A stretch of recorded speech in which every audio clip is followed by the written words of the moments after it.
Hi, welcome to lessonswithtroy.com. Well, in today's lesson I'm going to show you ways to help you memorize all the notes on your instrument. We're going to stay in the key of C major, and C major doesn't have any sharps or flats, so it's a little bit easier to work with.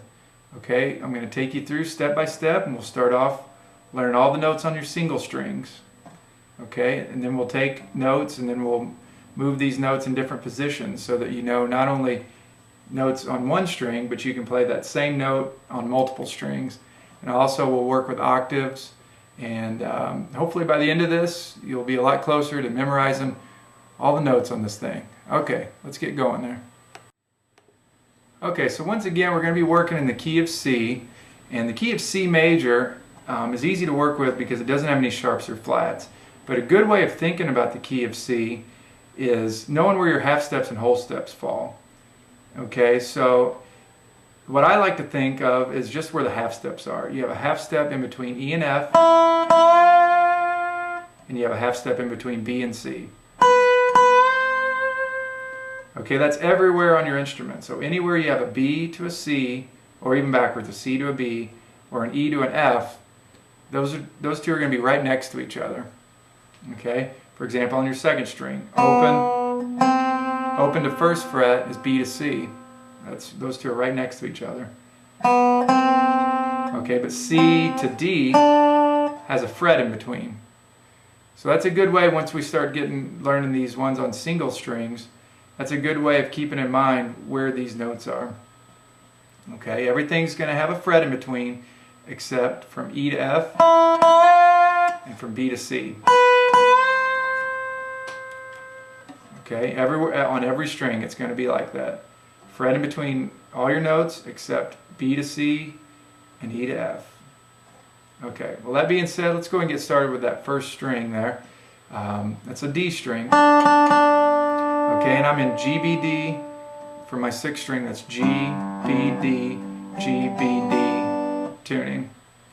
Okay, so that first string, we're just going to go string by string. Let's start with this first string. It's a D. Okay, so in the key of C, we got D is open. That's the note D. Now also when I show you these, try to picture the actual letter name where we're playing here. So for example, if this is an open D, as I'm looking down here, and I'm looking at this open note, and I'm thinking about the open note, I'm actually thinking about the letter D right here too. That'll help you. I always visualize everything, so visualize a letter D right there. Anytime I tell you any of these notes, visualize the actual note sitting there. Okay, so the next note would be E. Okay, and that's on your second fret, first string. Okay, your next note is F, and that's on your third fret, first string. Now another thing is I'm going to be going through the tab that that accompanies this video. So right now we're on measures 1 and 2 in your tab, and if you don't have your tab printed out yet, I suggest go ahead and print it out and set it on a stand in front of you, and you can follow along too with that. I've got the letters written in the tab, and then above them I've got the actual letter name written above the tab. So let's start again. D's open, E's on your second fret, F is right next to that E. Remember, E and F are right next to each other, so there's F. There's G on my fifth fret. Seventh fret is A. Okay, ninth fret is B. 10th fret is C. And 12th fret is D.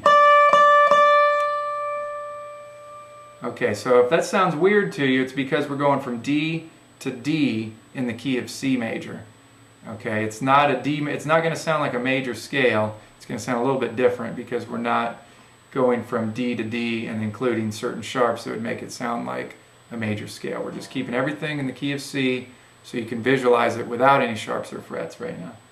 Sharps or flats, that is. Okay, let's try that again. First string, D, E, F, G, A, B, C, and D.